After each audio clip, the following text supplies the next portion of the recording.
is for the win. This is for the win. This is for the win. This is for the win. This is for the win. For the win. For the win. For the win.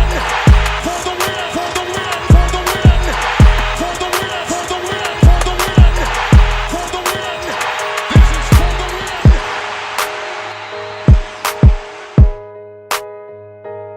Hello, welcome to the CPENN for the Win show. This is your host, Charles Penn. Welcome to episode number 3. I want to thank all my subscribers and everybody who liked the Facebook page. If you haven't already, if you're new to the show, click the like button, subscribe, comment, hit the notification bell, select all for future upcoming episodes. I see that we have reached over 200 likes on the Facebook page, so I appreciate everybody for liking the page and supporting the page. Your support is much appreciated. Now, to start off things here today, we're going to get into MLB, and we have a lot to talk about as far as the MLB. I wish I would have addressed this last weekend. I meant to address it last week on the previous episode, so I apologize for not addressing this, but we definitely need to address it right now. I just want to give a shout out to the Negro League Baseball Museum for 100 years from when the league was first established. It began in 1920 when owners of independent black baseball teams from the Midwest came together to create the league. You got notable stars such as Josh Gibson, Buck Leonard, and Kansas City's own Satchel Paige. Those three main guys, they're currently in the Baseball Hall of Fame right now. Minnie Forbes, she is currently the last living Negro League's team owner. She owned the Detroit Stars from 1956 to 1958. And I also want to give a final shout out to Mr. Bob Kendrick. He's currently the president of the Negro League's Baseball Museum and has been since March of 2011. He was also the museum's first director of marketing back in 1998. He's been responsible for creating many things around the museum, several signature museum educational programs and events. His most notable ones being the Hall of Game and the annual Hot Dog Festival at 18 and Vine. Unfortunately, due to the pandemic, didn't have that this year. But we want to give a shout out to Bob Kendrick. He was all over television, just talking about the history of the Negro Leagues and why it's so important here in America. Basically, without the Negro Leagues, baseball wouldn't be where it is today. So I just want to tip my cap off to the Negro Leagues Baseball Museum and the entire Negro Leagues in general for their 100 years celebration. All right, now let's talk about one of the top rising stars here in Major League Baseball. Fernando Tatis Jr. has taken the league by storm.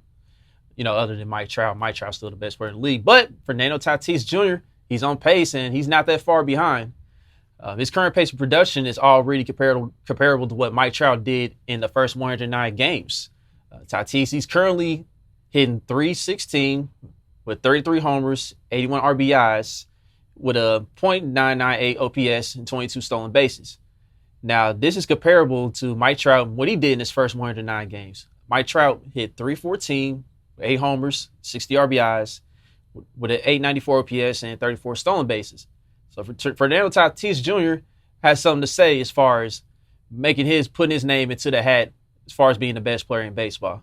Now, on Monday, the Padres went up against the Rangers, and they had a big lead. They was up 10-3 in the bottom of the 8th inning.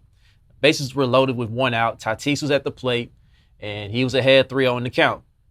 Now, the Rangers reliever, he threw him a meatball down the middle, and Tatis did what any other hitter would do, take advantage of it. He cracked the ball out of the park for a grand slam, and the Padres went up 14-3. Apparently, the Rangers were not happy about the Padres adding more runs to the scoreboard. And even the Padres skipper, by surprise, he was not happy that Tatis went on ahead and gave himself his own green light. Apparently, the Padres skipper told Tatis to take a pitch, allegedly. Now, apparently, with all this commotion going on, there's another unwritten rule as a result. And now this unwritten rule I've never heard of this in baseball in my life, because baseball, no lead is safe. Baseball, there's no running clock or anything. You never know what could happen. Like we've seen before where there have been big leads blown in baseball, And it's rare. I mean, it happens on rare occasions, but it happens. And I could just tap into the history here of the past baseball games where there were big leads that were blown. Now, Padres, speaking on the Padres, they were involved in a big lead they blown as well. Back in June 2nd of 2016, they was up 12-2 on the Mariners. And in the bottom of the fifth inning, all of a sudden the Mariners in the top of the sixth inning, they started to rally. And, Colin Reed, he was out there. He was the pitcher for the Padres at the time. He allowed 4 of the 5 next batters to reach base. Kyle Seager's 2-run double, sent them to the dugout. And then Brad Hand comes in. He's the Padres reliever, one of the Padres relievers. He comes in and gives up a 3-run homer to Dae-Ho Lee. And then the lead got cut to 5. And the Padres ended up losing 16-13. And the result became the largest blown lead in Petco Park history. And there's more examples of this as well, of another big lead that was blown. On April 17th of 1976, the Chicago Cubs had a 13-2 lead against the Phillies. And one of the greatest third basemen in all of baseball, Mike Schmidt, got in his bag and propelled the comeback from Philly. He hit a 2-run homer in the top of the fifth to cut the lead 13-4. And then he also hit a solo homer in his next at-bat during the top of the seventh, which made it 13-7 Cubs. And then on top of the eighth, Schmidt got up again, and guess what? He hits another home run. So he hits a 3-run homer this time to make it 13-12 Cubs. And then before that, Dick Allen, he had drove in a 2-run single to make it 13-9 earlier in the inning. And then we arrived to the top of the ninth inning, and Bob Boone lit off with a solo jack to tie the game at 13. And then Larry Bowa and Jay Johnstone, they drove in runs, and the Phillies went on ahead and took the lead for the first time. Philly was up 13-3, but the Cubs, they battled back and couldn't quite, and wasn't going to quit. They went on ahead and tied the game back up at 15 when Steve Swisher hit a 2-run single. And to begin the top of the 10th, the Phillies had a man on first base, and guess who came up to bat again? That's right, Mike Schmidt once again came up to bat, and he hit another home run. It's a 2-run jack. So every time Mike Schmidt went up to bat, he hit a home run. Not only did he hit four home runs and drove in 8 RBIs, he did it in 4 consecutive at-bats. And that just shows part of the greatness that Mike Schmidt had. And Mike Schmidt was basically known for saving his best performances against the Cubs. He hit 78 of his 548 career home runs against them, which is the most against any team he played against. And he also had 207 RBIs and batted .292 with OPS of .985. So Mike Schmidt, that just shows how great he was as a third baseman. And now I say all this to say that to the Padres skipper Jace Tingler, like, man, you just got to be quiet on this one. You got to remember. You just got to remember that baseball, anything can happen in baseball. Baseball is one of the more volatile sports. I believe that Fernando Tatis didn't do anything wrong here. He did nothing wrong. He just continued to play the game how he's been known to play the game. And what's funny is that the next game, in response to it, the Padres were up 6-0. And Fernando Tatis was on second, and he decided to go ahead and steal third base. And that was basically like a response to the criticism that he received as far as this unwritten rule. So all these unwritten rules of baseball, that's part of the reason why baseball is kind of hurting in the ratings.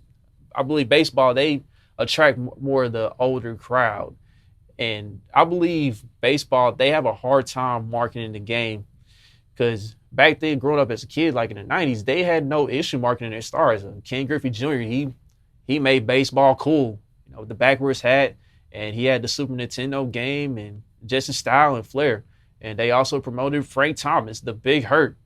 They was promoting him. And I just feel like baseball today, they're not promoting the stars like how they should. And they're not attracting to all ages.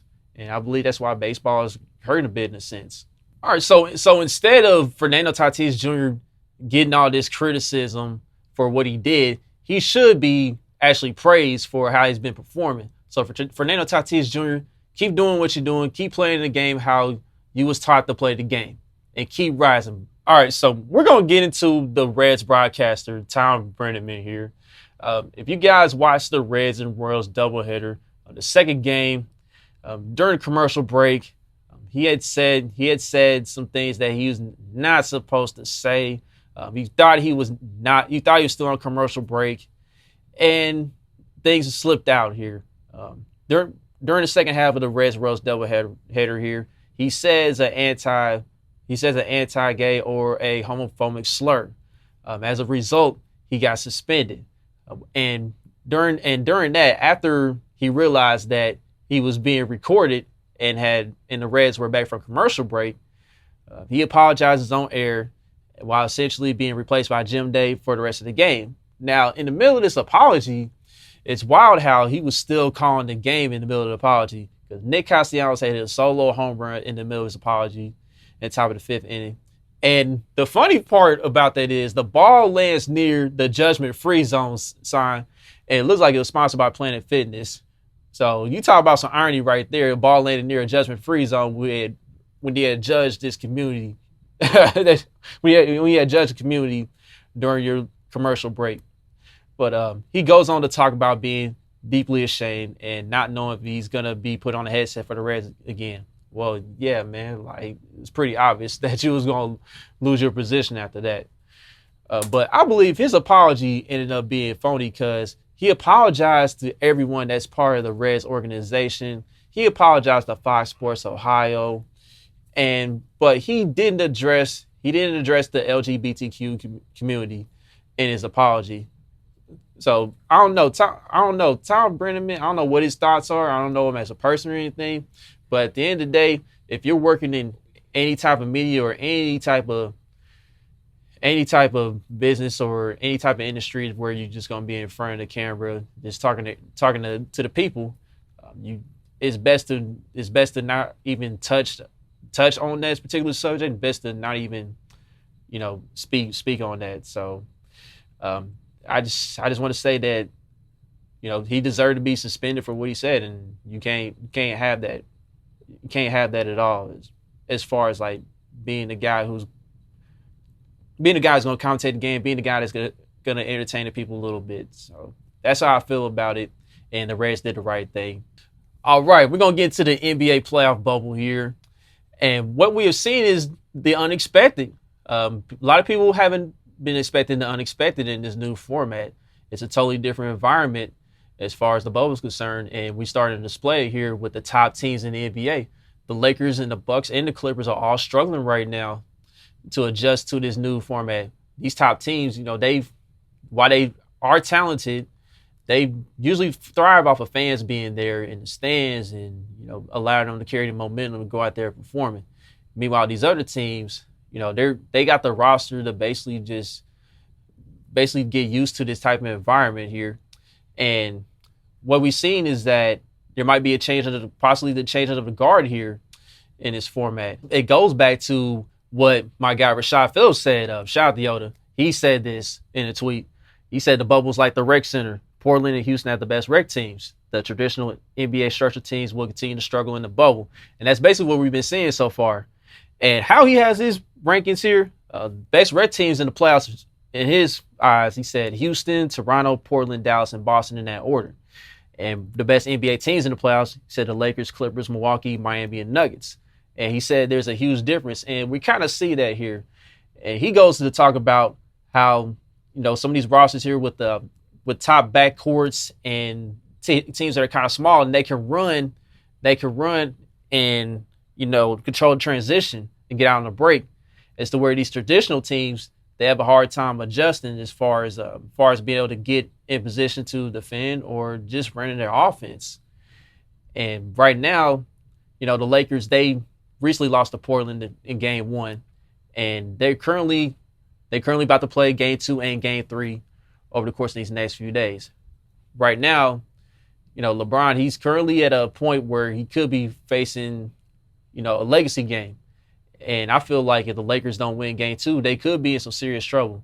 What I'm seeing from watching the Lakers right now, I just don't see any continuity with the team. As far as the offense is concerned, what you have seen throughout the history, as far as LeBron James running the offense, running the show and everything, the guys are just stagnant. Guys are just stagnant. And LeBron, I don't have much criticism as far as game one because he played well. He actually played well. You know, he had his 23 points, 17 boards, 16 assists. He did a good job controlling the pace of the game. But at the same time, you got to close, man. And I've seen in the fourth quarter quite often at times where these guys are not finishing. And you started to see that trend with Anthony Davis as well.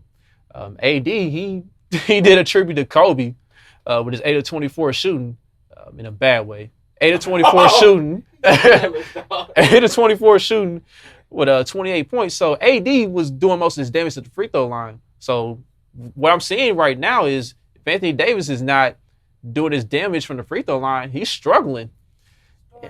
And start Dwight.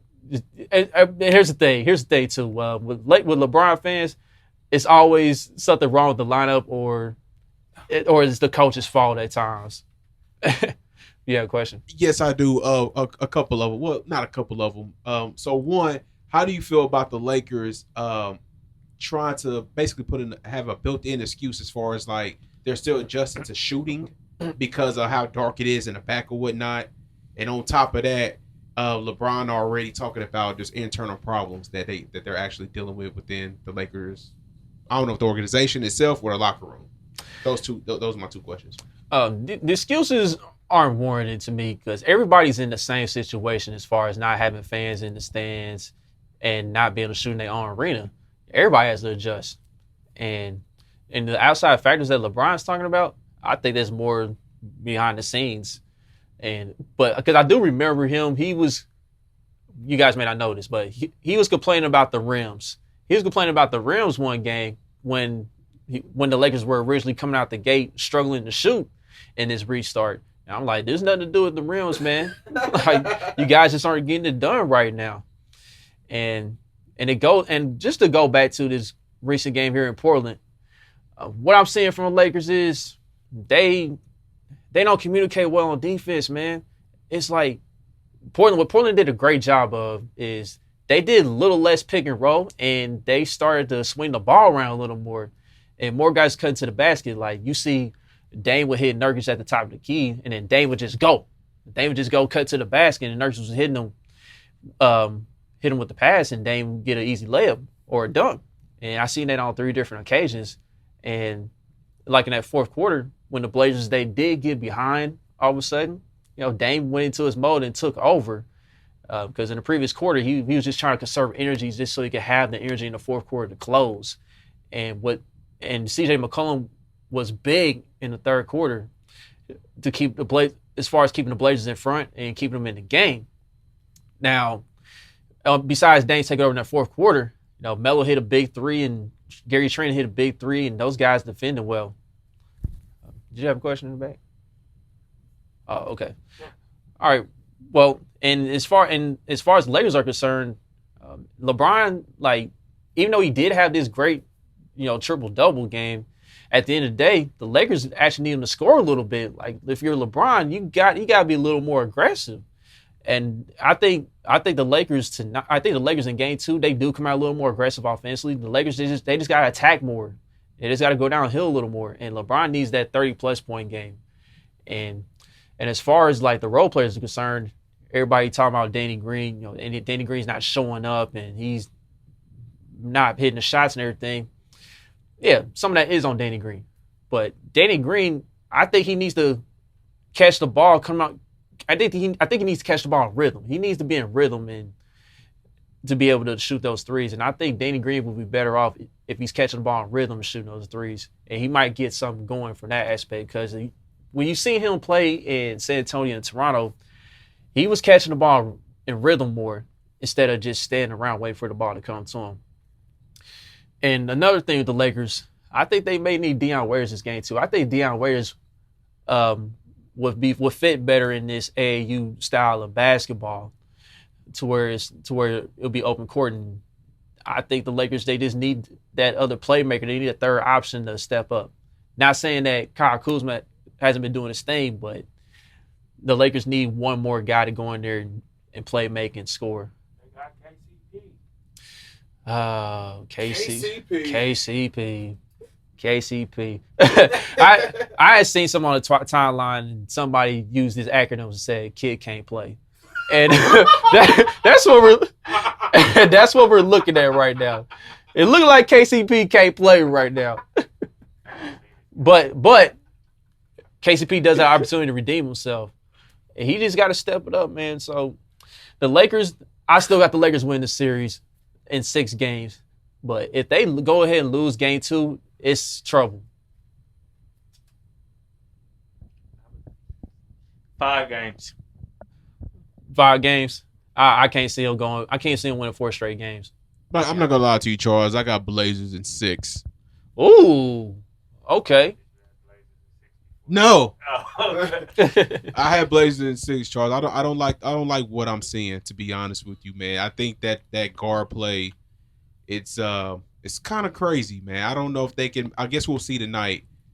If they win in 6 or not. Because if Dion Waiters and Quinn and JR get some minutes, if they can kind of calm or kind of like, get CJ and Dame to bring them back down to earth a little bit, I think the Lakers could get them. If Dame and CJ get off with them playing, it's over in 6. All they have to do is start Kuzma and start the White. That's it. What you think, Charles? You got all length on the court. So what did you say, Dama? Start Kuzma and start the White. What do you Start think? Kuzma at the 3, Danny at the 2. I've been seeing AD needs to start at the 5 and Markieff Morris starts at the 4. That's a new one. That's the bum twin. That's a new one. I do think Anthony Davis need to play a little more 5. Anthony Davis needs to go ahead and swallow his pride and go ahead and play the 5. Like you got to bang in there. You got to bang something, man. And at the end of the day, Anthony Davis, what he's doing wrong is that when AD gets the ball, he keeps waiting for the double team to come to him. Like as soon as AD gets the ball, AD needs to go ahead and attack the basket. And I think he'll be more effective moving forward. Now, dating back to what you said about the Blazers backcourt and the Lakers backcourt, that's another thing the Lakers have a problem with. Whenever the Lakers go against, quick, fast point guards, that's when they struggle the most. And Dame and CJ is a perfect example of that. So the Lakers, they're going to continue to struggle against teams that have a strong backcourt. And I believe the Lakers, it's got to go back to them being able to communicate on defense. And what we've seen from LeBron-led teams, they hardly ever communicate on defense. So we'll see what the Lakers do. I think the Lakers still get out the first round, in my opinion. But it would not shock me if the Blazers did win the first round because we already seen a bunch of surprises. Now we're gonna go into. I was about to get to them. Relax. I was about to get to the Clippers. I know the audience in the background, they're excited about the Clippers taking the L as well.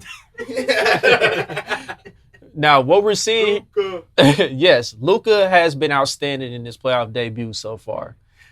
In game 1, he started out rough, 5 turnovers in the first quarter. Then he did have a little ankle injury, but he did come back and bounce back and ended up putting up 42 points in a losing effort.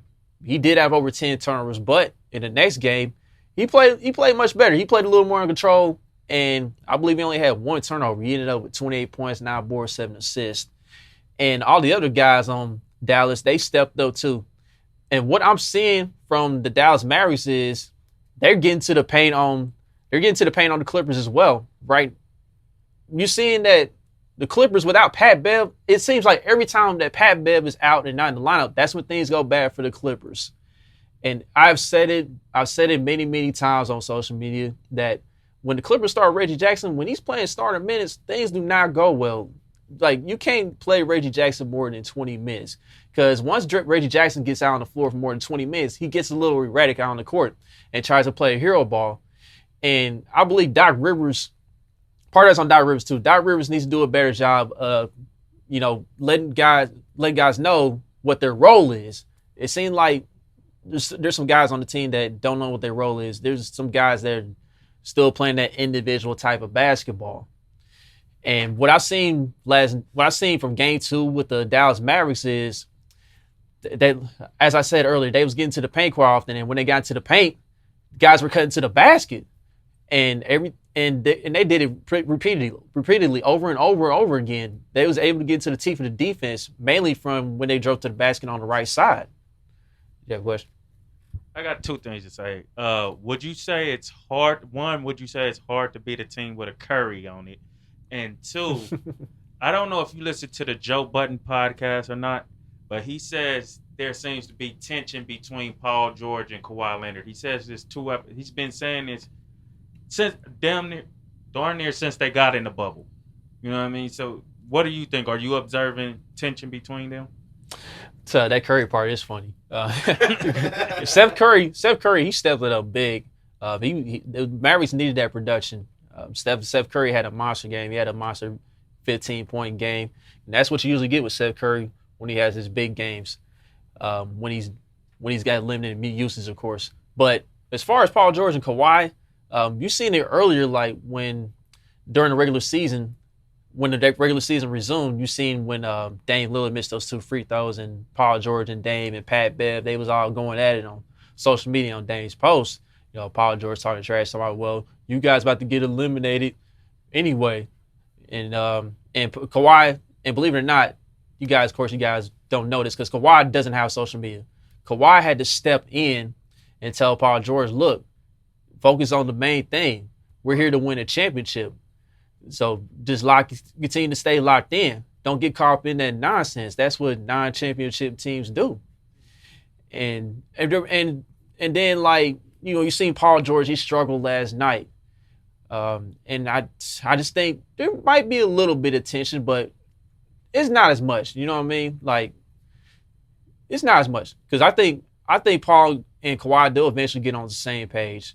This is all brand new for Paul George as far as being on a championship contender and, you know, having a guy like Kawhi who has been there and done that and won a couple of rings. Get Paul George to understand that, you know, you got to lock in and you just got to stay focused on the main thing. Not to say that Paul George haven't been to a conference finals before because he did it in Indiana, but he was young back then and now he's a veteran, and I believe Paul George should know better than that. And I just think Paul and Kawhi, they'll get it together. But I know this, it's going to be a longer series than what people expect. I feel like right now, the way the Mavericks roster is constructed and the way the Clippers are constructed right now, the Clippers, they're hurting from not having a legit point guard in their lap when Pat Beverly's not in the lineup. Because Reggie Jackson is not it to me. He's just not it. And until the Clippers address that, when you run the teams like how the Mavericks are, the Clippers, they're gonna struggle. But I still think they'll get out of the first round winning that series. But like I said, as far as Lakers go, it wouldn't surprise me if the Clippers got eliminated as well. So you may see some chaos in this playoff bubble. I'm gonna get into the Milwaukee Bucks. They're the number 1 seed right now, and you got Giannis Antetokounmpo. He's set to win back-to-back MVPs. For what we hear, that he may win back-to-back MVPs as of right now. But Milwaukee, they did go ahead and lose the first game to the Orlando Magic. But in that game, I'm starting to see some alarming things from Milwaukee. And I've said this before too, as far as Milwaukee is concerned. Giannis, he's the star. He's the guy that puts up the numbers and everything. But his role players are just not trustworthy. And we've seen it from Chris Middleton and Bledsoe. We have seen this from time to time again. Those guys not show up when they need to show up. And both of those guys struggled immensely. And also Brook Lopez, he was getting torched by Nikola Vucevic. Vucevic was on a tear. Like, he was hitting threes. He was doing work in the post and everything.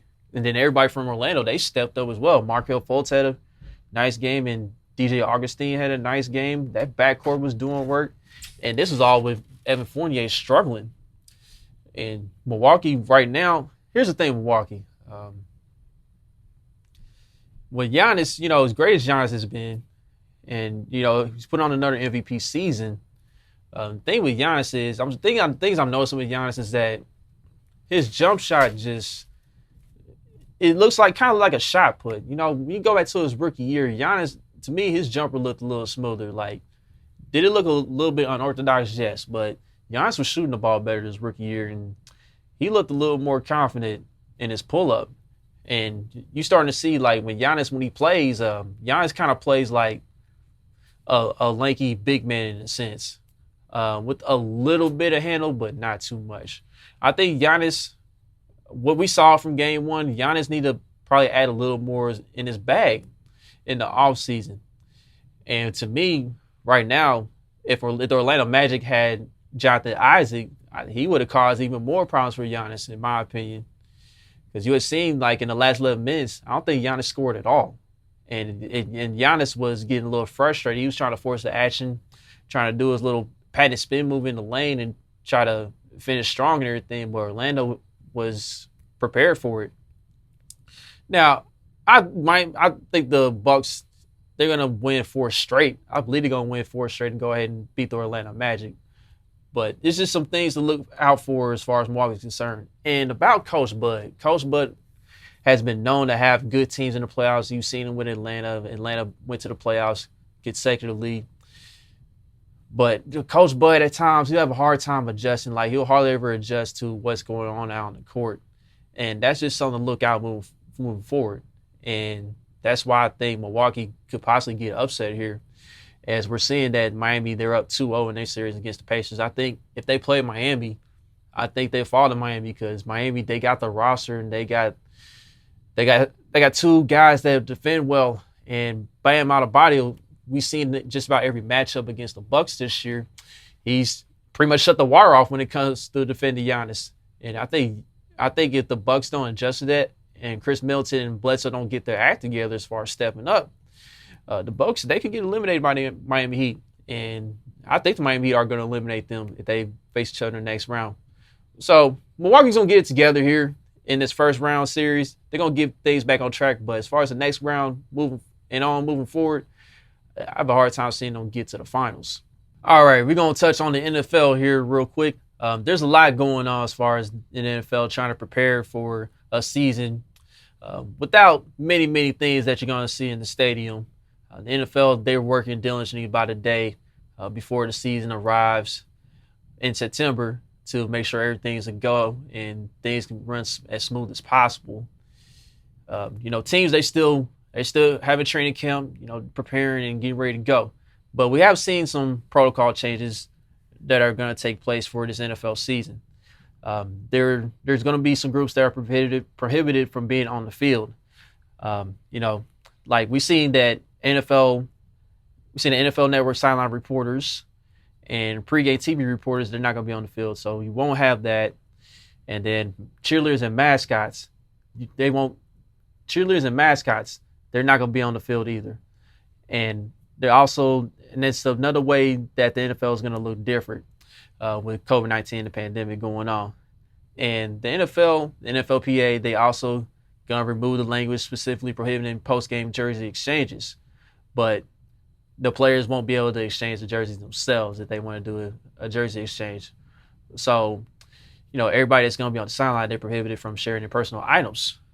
So that's going to be another thing that's different. Kansas City Chiefs, they've made a statement regarding the fans who are going to attend games this NFL season. Effective immediately, they're going to ban fans from wearing headdresses of American Indian theme face paint.